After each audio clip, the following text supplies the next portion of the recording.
3월 27일 월요일 완전히 없애주심. 영국의 기술자 에드워드 네원이 연필 지우개를 발명한 것은 빵 조각을 집으려 하다가 실수한 것이 계기가 되었습니다. 1770년 당시에는 딱딱해진 빵 조각으로 종이에 있는 자국을 지웠습니다. 그런데 실수로 라텍스 고무 조각을 집어들었던 네원은 그것으로 잘못한 부분을 지울 수 있었고 남겨진 고무 부스러기도 손으로 쉽게 쓸어낼 수 있다는 것을 알게 되었습니다. 마찬가지로 우리가 살면서 저지르는 아주 심한 실수들도 쓸어 없애 버려질 수 있습니다. 바로 생명의 양식이 되시는 주님께서 자신의 목숨을 바쳐 그것들을 깨끗하게 하시고 우리의 죄를 결코 기억하지 않겠다고 약속하셨습니다. 이사야 43장 25절은 이렇게 말합니다. 곧 나는 나를 위하여 내 허물을 도말하는 자니 뇌 죄를 기억하지 아니하리라. 이것이 아주 놀라운 해결책으로 보일지 몰라도 우리에게 그럴 만한 자격이 있는 것은 아닙니다. 많은 사람들이 하나님께서 우리가 과거에 지은 죄를 아침 안개처럼 쓸어 없애주실 수 있다는 사실을 쉽게 믿지 못합니다. 모든 것을 알고 계시는 하나님께서 우리의 죄를 그렇게 쉽게 잊어버리실까요? 그것이 바로 우리가 예수님을 우리의 구주로 받아들일 때 하나님께서 하시는 일입니다. 하나님 아버지께서 우리의 죄를 용서하시고 더 이상 그 죄를 기억하지 않으시겠다고 하심으로써 우리가 앞으로 자유롭게 살아갈 수 있게 하신 것입니다.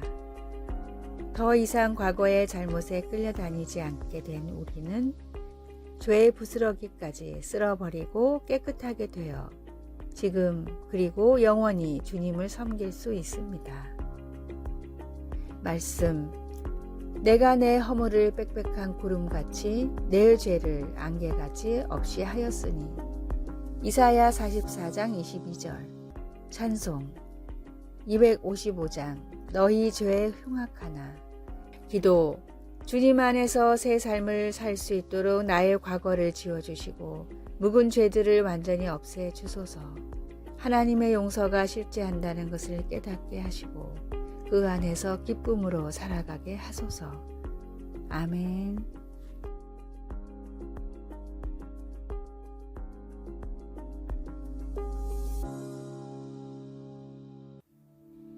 (3월 28일) 화요일 더욱 모여야 하는 이유.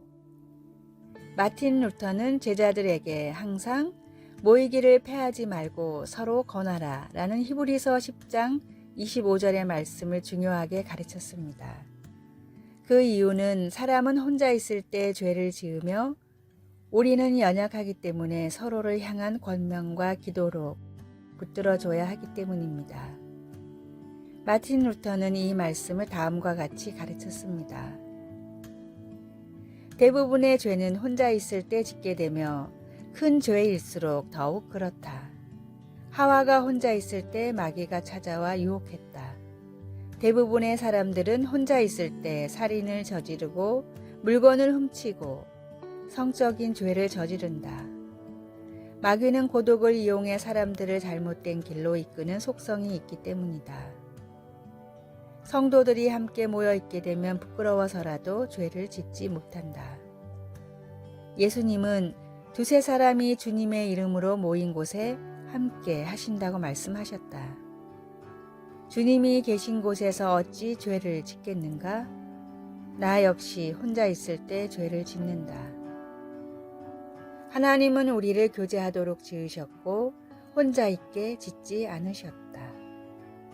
끼리끼리 모인다는 말이 있는 것처럼 주님이 다시 오실 그날이 다가올수록 우리는 함께 모여 찬양하며 주님의 이름을 높이는 일에 힘써야 합니다. 혼자 있는 나의 모습이 어떠했는지 생각해 봅시다. 오늘의 말씀, 모이기를 패하는 어떤 사람들의 습관과 같이 하지 말고 오직 권하여 그날이 가까움을 볼수록 더욱 그리하자. 히브리서 10장 25절. 오늘의 찬송 220장 사랑하는 주님 앞에. 오늘의 만나. 주님의 재림이 다가올수록 함께 모여 찬양하며 주님을 높이게 하소서. 나는 혼자 있을 때 주로 어떤 일을 하는지 점검해 봅시다.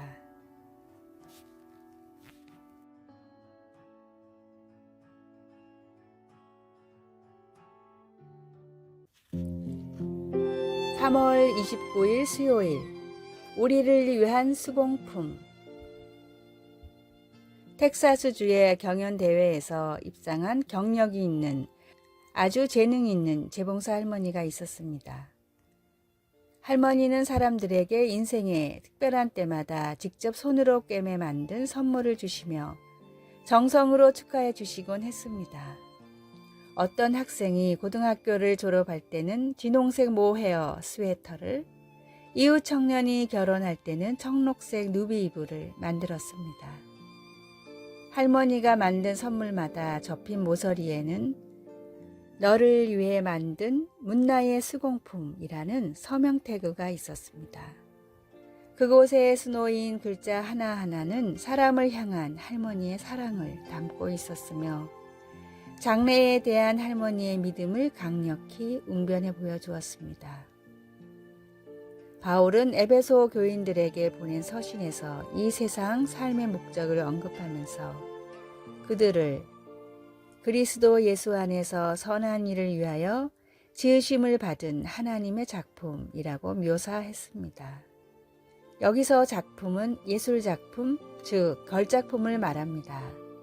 바울은 이어서 설명하기를 우리를 창조하신 하나님의 작업은 이 세상에서 하나님의 영광을 드러내기 위해 선한 일을 하는 우리의 작업. 다시 말해 우리와 예수님과의 관계 회복을 이끌어낸다고 했습니다.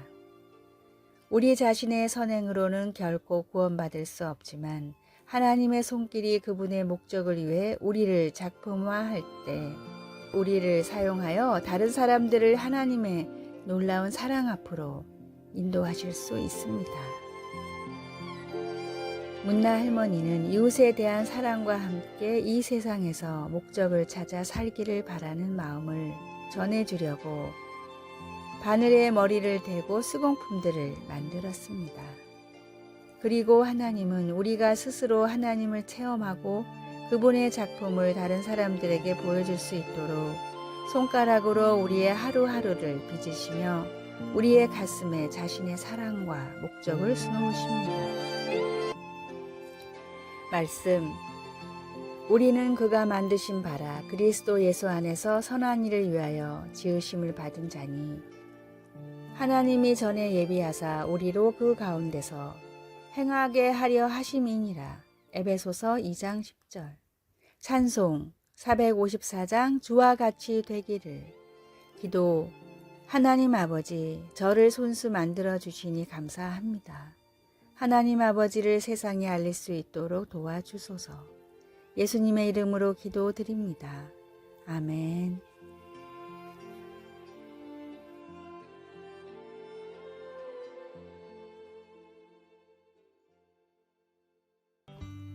(3월 30일) 목요일. 스트레스 극복의 비결. 헝가리의 내분비학자 한스 셸리어는 스트레스의 존재를 세계 최초로 밝혀냈습니다. 그 공로로 비록 수상은 못했지만 노벨 생리학상 후보에 17번이나 올랐고 하버드 대학교 의대와 존스 홉킨스 대학 등을 거치며 내분비학의 대가로 인정받았습니다. 한스 셸리에 교수는 노년에는 세계를 돌아다니며 의사들을 대상으로 스트레스에 대한 강의를 했습니다. 강의가 끝난 뒤 가진 질의응답 시간에 셸리에 교수가 가장 많이 받은 질문은 스트레스를 어떻게 극복하는가 였습니다. 셸리에 교수는 언제나 단 한마디로 대답했습니다. 감사하십시오. 셸리에 교수가 밝혀낸 스트레스의 원인은 다음과 같았습니다. 끊임없이 변하는 환경에 성공적으로 적응하지 못할 때 스트레스가 찾아옵니다. 변화에 긍정적으로 적응한다면 행복이 찾아옵니다. 그러므로 스트레스로 인한 불행과 질병을 피하는 가장 효과적인 방법은 감사입니다. 생각대로 되지 않는다 해도, 잠시 이해할 수 없는 일들이 일어난다 해도 주님이 모든 삶을 책임지고 계시기에 언제나 감사할 수 있습니다. 마음이 불안하고 삶이 위태하다고 느껴지더라도 우리를 푸른 초장으로 인도하고 계시는 주님이심을 의심하지 말고 감사하십시오. 오늘의 말씀, 우리 주 예수 그리스도로 말미암아 우리에게 이김을 주시는 하나님께 감사하노니. 고린도전서 15장 57절. 오늘의 찬송 428장 내 영혼의 햇빛 비치니. 오늘의 만나. 모든 일에 주님께 감사하는 고백을 드리며 살아가게 하소서. 나를 힘들게 하는 일들을 통해서도 주님께 감사합시다.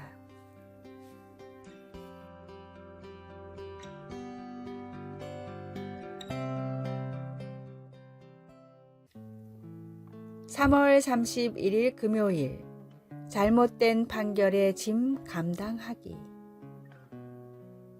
2018년 1월 30일 유죄 판결을 받고 거의 38년 동안 감옥에 갇혀 있던 말콤 알렉산더가 석방되어 자유의 몸이 되었습니다. 그동안 비참하리만큼 불공정했던 수많은 재판 과정에서 알렉산더는 지속적으로 자신의 무죄를 주장해 왔으나 마침내 DNA 증거로 인해 무죄임이 밝혀진 것입니다. 무능한 변호사, 부당한 증거들, 의심스러운 수사 방법 등이 모두 어우러져 이 죄 없는 사람을 거의 40년 동안 감옥에 가두었습니다. 마침내 석방되었을 때 알렉산더는 대단한 기품을 보여주었습니다. 화를 내다니요. 화를 내기에는 시간이 별로 없습니다. 만약 38년의 인생을 부당하게 도둑맞고 우리의 명예가 땅에 떨어졌다면 우리는 화내고 분노할 만합니다. 비록 알렉산더가 자신에게 주어진 잘못된 판결의 짐을 감당하며 오랜 세월을 가슴 아프게 지내야 했지만 그는 악으로 말미암아 무너지지 않았습니다. 자신의 힘을 복수하는 데 사용하지 않고 베드로가 가르쳐준 삶의 태도를 보여준 것입니다. 악을 악으로, 욕을 욕으로 갚지 말고. 성경은 여기에서 한 걸음 더 나아갑니다. 베드로 사도는 우리에게 복수하려 하기보다는 복을 빌어야 한다고 말합니다. 우리에게 부당한 잘못을 저지른 사람들을 용서하고 그들이 잘 되기를 바라는 데까지 나아가야 합니다. 그들의 악한 행동을 규탄하지 말고 하나님의 말할 수 없이 놀라운 자비를 가지고 그들을 만나야 합니다. 예수님은 십자가에서 우리의 죄짐을 지셨습니다. 그로 말미암아 우리가 은혜를 받았으니 그 은혜를 다른 사람들에게, 심지어 우리에게 잘못한 사람들에게까지 베풀 수 있어야 합니다. 말씀. 악을 악으로, 욕을 욕으로 갚지 말고 도리어 복을 빌라. 이를 위하여 너희가 부르심을 받았으니 이는 복을 이어받게 하려 하심이라. 베드로전서 3장 9절. 찬송 366장 어두운 내 눈 밝히사. 기도. 우리에게 상처 준 사람도 우리가 받은 만큼 상처를 받아야 한다는 생각을 버리기가 쉽지 않습니다. 주님의 자비와 은혜로 살아갈 수 있도록 도와주소서. 아멘.